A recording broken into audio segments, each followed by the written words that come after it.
दोस्तों आप सभी का बहुत बहुत स्वागत है हमारे चैनल में। इस वीडियो के अंदर अभी हम लोग लूसेंट सामान्य ज्ञान इससे रिलेटेड जो है इम्पोर्टेंट 40+ क्वेश्चन इस वीडियो में देखने वाले हैं, जो कि आपके आने वाले एग्जाम से railway group D, SSC, UP police, लेखपाल और आने वाले सभी प्रतियोगिता परीक्षा के लिए काफ़ी इम्पोर्टेंट है। तो दोस्तों आप इस वीडियो को बहुत ध्यान से लास्ट तक देखिए। चैनल पर नया है तो चैनल को सब्सक्राइब कर बेल आइकन यानी जो घंटी का निशान है उसे ज़रूर से ऑन कर दें। तो चलिए शुरू करते हैं। देखिए यहाँ पर हमारा पहला क्वेश्चन दिया गया है, एक ही पदार्थ के अणुओं के बीच लगने वाले आकर्षण बल को क्या कहा जाता है। तो देखिए इसको बोला जाता है ससंजक बल। एक ही पदार्थ के अणुओं के बीच लगने वाले आकर्षण बल को क्या कहा जाता है, तो ससंजक बल कहा जाता है। इसके अलावा आसंजक बल की बात करें तो देखिए भिन्न पदार्थों के अणुओं के बीच लगने वाला बल क्या कहलाता है, आसंजक बल। भिन्न पदार्थों के अणुओं के बीच लगने वाला बल क्या कहलाता है, आसंजक बल कहलाता है। और इसी बल के कारण से जो है जो ब्लैक बोर्ड होता है उस पर चौक से लिखना जो है संभव होता है। आपको याद रखना है। क्वेश्चन नंबर 2 है, फेसबुक के उन आर्टिफिशियल इंटेलिजेंस रोबोट्स के क्या नाम थे जिन्हें बंद कर दिया गया था। तो देखिए इनके नाम थे बॉब और एलिस। ठीक है, आपको याद रखना है, बॉब और एलिस थे। करेक्ट आंसर सी हो जाएगा। इसके अलावा फेसबुक का नया नाम क्या कर दिया गया, अभी हाल ही में फेसबुक का नाम बदल दिया गया है।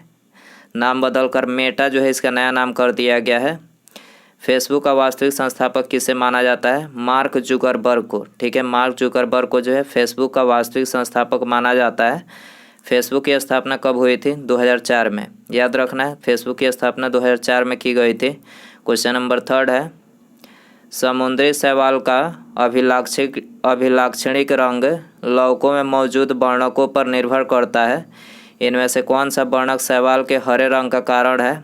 तो शैवाल के हरे रंग का जो कारण है वो है क्लोरोफिल। आपको याद रखना है। करेक्ट आंसर सी हो जाएगा। क्वेश्चन नंबर 4 है, जीव जंतु प्रायः सुरक्षा के लिए अपने रंग रूप को अपने परिवेश के अनुसार बदल लेते हैं। इनमें से कौन सा ऐसा करता है। तो देखिए इनमें से इन चारों में से जो है गिरगिट जो है ऐसा करता है। ठीक है, मतलब अपनी सुरक्षा के लिए जो है अपना रंग रूप जो है अपनी स्थिति के अनुसार बदल लेते हैं। करेक्ट आंसर सी हो जाएगा।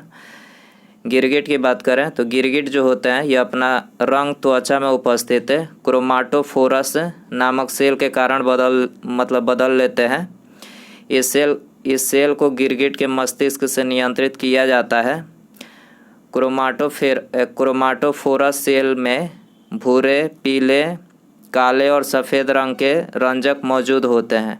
ठीक है, क्वेश्चन नंबर 5 है, अनुप्रस्थ तरंगे क्या है। वेरी इंपॉर्टेंट क्वेश्चन, अनुप्रस्थ तरंगे क्या है। तो देखिए अनुप्रस्थ तरंगे जो है ये इन तरंगों में माध्यम के कण तरंगों के संचरण की दिशा के लंबवत दिशा में कंपन करते हैं। ठीक है, करेक्ट आंसर ये हो जाएगा। क्वेश्चन नंबर 6 है, Tata institute of fundamental research की स्थापना किसके दिशा निर्देशन में की गई थी।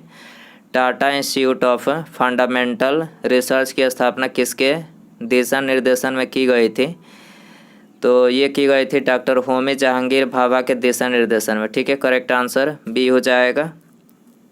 इसके अलावा भारत के प्रमुख संस्थान और स्थान यहाँ पर हमने लिखे हैं। पहला दिया गया है उच्च अक्षांश अनुसंधान संस्थान, ये कहाँ पर है, गुलमर्ग में है। रमन अनुसंधान संस्थान बेंगलुरु में है। भारतीय मौसम वेधशाला पुणे में है। भारतीय सर्वेक्षण विभाग देहरादून में है। राष्ट्रीय समुद्र विज्ञान संस्थान पणजी में है। Indian institute of geo magnetism कहाँ पर है, मुंबई में है। कार्य करने की दर को शक्ति कहा जाता है। शक्ति की इकाई क्या है, कार्य करने की दर को शक्ति कहा जाता है। शक्ति की इकाई क्या है, तो वाट है। शक्ति की इकाई क्या है, वाट है। डी आंसर हो जाएगा। संचार के लिए हाथी 103 डेसिबल तक की तीव्रता का शोर उत्पन्न कर सकते हैं, लेकिन वे प्रायः निम्न आवृत्ति वाली ध्वनि का उपयोग करते हैं, जिसमें से कुछ भूमि से होकर गुजरती है। ये ध्वनि क्या कहलाती है, ये ध्वनियाँ क्या कहलाती है। तो देखिए ये ध्वनियाँ जो है अवध्वनि कहलाती है। ठीक है, करेक्ट आंसर बी हो जाएगा। क्वेश्चन नंबर 9 है, कंप्यूटर प्रौद्योगिकी में VR का पूर्ण रूप क्या है? कंप्यूटर प्रौद्योगिकी में VR का पूर्ण रूप क्या है? तो वर्चुअल रियलिटी है। ठीक है, करेक्ट आंसर सी हो जाएगा। दोस्तों, यदि आपको वीडियो पसंद आ रहा है तो प्लीज़ वीडियो को लाइक करें, अपने दोस्तों में शेयर करें और चैनल पर नया है तो चैनल को सब्सक्राइब करके बेल आइकन जरूर चयन करें।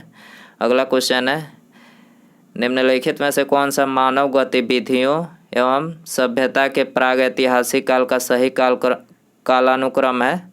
तो सही कालक्रम मतलब इसमें बताना है। तो देखिए यहाँ पर पहला ही सही कालक्रम है। सबसे पहले पूरा पाषाण काल, उसके बाद मध्य पाषाण काल, तब जो है नव पाषाण काल। ठीक है, आंसर हो जाएगा ये। भारत का एकमात्र सक्रिय ज्वालामुखी कहाँ स्थित है? भारत का एकमात्र सक्रिय ज्वालामुखी कहाँ स्थित है? बैरन द्वीप में स्थित है। बी आंसर हो जाएगा। भारत के अलावा इनमें से किस देश का राष्ट्रीय खेल मैदानी हॉकी है? भारत के अलावा किस देश का राष्ट्रीय खेल मैदानी हॉकी है? तो पाकिस्तान का है। ठीक है, बी आंसर हो जाएगा। इसके अलावा प्रमुख देश और उनके राष्ट्रीय खेल यहाँ पर हमने लिखे हैं। पहला दिया गया है स्पेन। स्पेन का राष्ट्रीय खेल क्या है? सांड युद्ध, मतलब सांड को लड़ाना जो है राष्ट्रीय खेल है। कनाडा आइस हॉकी है। ब्राज़ील फ्रांस राष्ट्रीय खेल फुटबॉल है। चीन टेबल टेनिस है। श्रीलंका वॉलीबॉल है। जापान को जूडो है, जापान का राष्ट्रीय खेल जूडो है। मलेशिया बैडमिंटन है। ऑस्ट्रेलिया इंग्लैंड क्रिकेट है। भूटान तीरंदाजी है। बांग्लादेश कबड्डी है। USA बेसबॉल है। जिस सहायक संधि के आधार पर ब्रिटिश अपनी पूरी शक्ति का प्रयोग करके बाह्य व आंतरिक खतरों में भारतीय रियासतों की सुरक्षा करने के लिए जिम्मेदार थे, वह किसके द्वारा प्रतिपादित की गई थी? तो ये की गई थी प्रतिपादित लॉर्ड बलेजली के द्वारा। ठीक है, करेक्ट आंसर सी हो जाएगा। लॉर्ड बलेजली की बात करें तो सन 1798 से 1805 तक भारत के गवर्नर जनरल रहा था। सहायक संधि करने वाला महत्वपूर्ण राज्य है।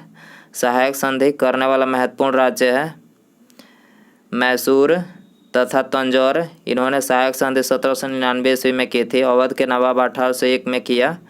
पेशवा बाजीराव द्वितीय 31 दिसंबर 1802 में सहायक संधि की।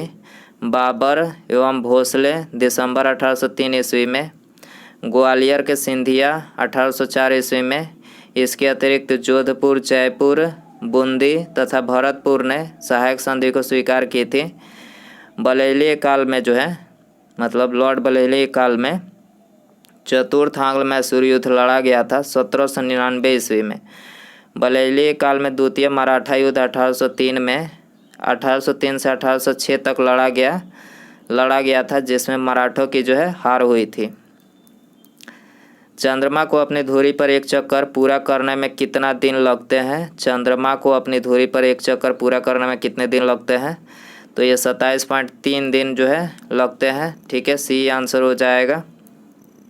इसके अलावा प्रमुख ग्रह और सूर्य का परिक्रमा काल, मतलब ग्रह सूर्य की परिक्रमा कितने समय में करते हैं, वो यहाँ पर हमने लिखे हैं। बुध की बात करें तो ये सूर्य की परिक्रमा 88 दिन में करता है। शुक्र 224.7 दिन में सूर्य की परिक्रमा। मंगल 687 दिन में। पृथ्वी 365.26 दिन में। बृहस्पति 11.9 वर्ष में। शनि 29.5 वर्ष में। अरुण 84 वर्ष में। वरुण 164.8 वर्ष में। निम्नलिखित में से कौन सी अंडमान और निकोबार द्वीप समूह की एक जनजाति है? अंडमान और निकोबार द्वीप समूह की एक जनजाति है, कौन है? तो यह है जारवा। जारवा है, करेक्ट आंसर सी हो जाएगा। जल्लीकट्टू क्या है? जल्लीकट्टू क्या है?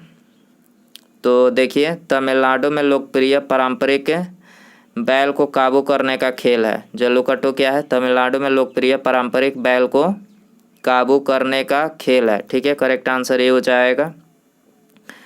राजस्थान के किस समुदाय ने पिछले 3 शताब्दियों से ब्लॉक प्रिंटिंग को जारी रखा है? छिपा ने जारी रखा है। ठीक है, करेक्ट आंसर छिपा समुदाय ने जारी रखा है। बी आंसर हो जाएगा। क्वेश्चन नंबर 18 है, कालबेलिया लोकगीत एवं नृत्य किस भारतीय राज्य से संबंधित है? कालबेलिया लोकगीत एवं नृत्य किस भारतीय राज्य से संबंधित है? राजस्थान से संबंधित है। बी आंसर हो जाएगा। सत्यमेव जयते का नारा किसने दिया था? सत्यमेव जयते का नारा जो है मदन मोहन मालवीय ने दिया था। कब दिया था? 1918 ईस्वी में दिया था। भारत के पहले रेलवे विश्वविद्यालय का नाम क्या है? पहले रेलवे विश्वविद्यालय का नाम है राष्ट्रीय रेल एवं परिवहन संस्थान। राष्ट्रीय रेल एवं परिवहन संस्थान है। करेक्ट आंसर सी हो जाएगा। भारत का अंतिम मुगल शासक कौन था? भारत का अंतिम मुगल शासक बहादुर शाह द्वितीय था। ठीक है, करेक्ट आंसर डी हो जाएगा। अंतर्राष्ट्रीय ओलंपिक समिति की सदस्य के रूप में नामांकित की जाने वाली प्रथम भारतीय महिला का नाम क्या है? तो प्रथम भारतीय महिला का जो नाम है वो है नीता अंबानी। ठीक है, करेक्ट आंसर ऑप्शन ए हो जाएगा। भारत के किस गवर्नर जनरल ने 1878 में देसी भाषा प्रेस अधिनियम प्रस्तावित किया था? भारत के किस गवर्नर जनरल ने 1878 में देसी भाषा प्रेस अधिनियम प्रस्तावित किया था? तो ये लॉर्ड लिटन ने प्रस्तावित किया था। करेक्ट आंसर सी हो जाएगा। संयुक्त राष्ट्र पर्यावरण सुरक्षा अभिकरण की स्थापना कब की गई थी? तो देखिए इसकी स्थापना जो है दिसंबर 1970 में की गई थी। डी आंसर हो जाएगा। हिमालय के बाह्य भाग को डैश भी कहा जाता है। हिमालय के बाह्य भाग को डैश भी कहा जाता है। क्या कहा जाता है? शिवालिक। शिवालिक कहा जाता है। करेक्ट आंसर ये हो जाएगा। निम्न में से कौन सा भारतीय अधिनियम ब्रिटिश प्रधानमंत्री लॉर्ड नॉर्थ की अध्यक्षता वाली समिति की रिपोर्ट पर आधारित था? तो ये किस पर आधारित था? विनियमन अधिनियम 1773 पर। ठीक है, करेक्ट आंसर सी हो जाएगा। निम्नलिखित में से कौन से अंतर महाद्वीपीय देश है? कौन सा अंतर महाद्वीपीय देश है? तो करेक्ट आंसर सी हो जाएगा। तुर्की और जॉर्जिया महाद्वीपीय देश है। प्रातःकालीन धूप से मानव शरीर में कौन सा विटामिन उत्पन्न होता है? तो आप सभी को पता ही होगा, विटामिन डी उत्पन्न होता है। पौधे किस भाग से हल्दी प्राप्त होती है? पौधे किस भाग से हल्दी प्राप्त होती है? तने से प्राप्त होती है। गैस के गुब्बारों में हाइड्रोजन गैस की जगह हीलियम गैस का प्रयोग किया जाता है क्योंकि यह अदाह्य है, इसीलिए किया जाता है। हाइड्रोजन गैस की जगह हीलियम गैस। विसंक्रमण के बाद जल में उपलब्ध क्लोरीन की मात्रा को कहते हैं। विसंक्रमण के बाद जल में उपलब्ध क्लोरीन की मात्रा को क्या कहते हैं? तो इसको जो है अवशिष्ट क्लोरीन कहते हैं। बी आंसर हो जाएगा। निम्नलिखित में से कौन सी गैस न्यूनतम तापमान पर द्रव में बदल जाती है? न्यूनतम तापमान पर द्रव में बदल जाती है। हाइड्रोजन बदल जाती है। ए आंसर हो जाएगा। निम्नलिखित में से कौन सी धातु जल के साथ अभिक्रिया करके हाइड्रोजन पैदा नहीं करती है? कौन सी धातु जल के साथ अभिक्रिया करके हाइड्रोजन पैदा नहीं करती है? तो कैडमियम नहीं करती है। बी आंसर हो जाएगा। ऑक्सीजन जो जीवन के लिए अत्यावश्यक है, प्रकाश संश्लेषण का उत्पाद है और आती है किससे आती है? जल से। ठीक है, करेक्ट आंसर सी हो जाएगा। यदि किसी व्यक्ति को बंदूक की गोली लगने पर उसके शरीर से सभी गोलियां नहीं निकाली जाती है तो निम्नलिखित में से किसके कारण उसके शरीर में जहर फैल जाएगा? तो उसके शरीर में जो है शीशा के कारण जहर फैल जाएगा। बी आंसर हो जाएगा। निम्नलिखित में से कौन सी धातु इटाई रोग पैदा करती है? इटाई रोग कौन सी धातु पैदा करती है? कैडमियम। याद रखना है, कैडमियम धातु। विकिरण चिकित्सा में प्रयुक्त नोबेल गैस है। विकिरण चिकित्सा में प्रयुक्त नोबेल गैस कौन सी है? रेडान है। सी आंसर हो जाएगा।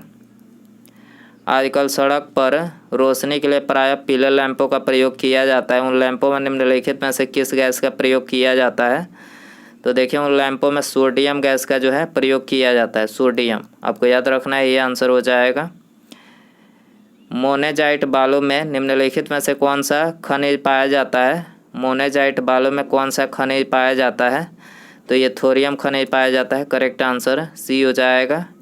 बिजली के बल्ब में क्या भरा होता है? बिजली का जो बल्ब होता है उसमें क्या भरा होता है? आर्गन भरा होता है। सी आंसर हो जाएगा। सागरीय खरपतवार किसका महत्वपूर्ण स्रोत है? सागरीय खरपतवार किसका महत्वपूर्ण स्रोत है? आयोडीन का महत्वपूर्ण स्रोत है। डी आंसर हो जाएगा। उसके बाद यहाँ पर हमारा अगला क्वेश्चन है, शुष्क सेल का जो एनोड होता है वो किसका बना होता है? शुष्क सेल का एनोड जो होता है वो किसका बना होता है? ऑप्शन है आपके पास लोहा, कैडमियम, जस्ता यानी जिंक, शीशा यानी लेड। तो दोस्तों ये आपके लिए होमवर्क क्वेश्चन है। यदि आपको इसका आंसर पता हो तो कमेंट बॉक्स में ज़रूर बताएं। यदि वीडियो पसंद आया हो तो प्लीज़ वीडियो को लाइक करें और चैनल पर नया है तो चैनल को सब्सक्राइब करके बेल आइकन यानी जो घंटी का निशान है उसे ज़रूर सेंड कर दें। ठीक है, मिलते हैं अगले वीडियो में। नमस्कार, जय हिंद, जय भारत।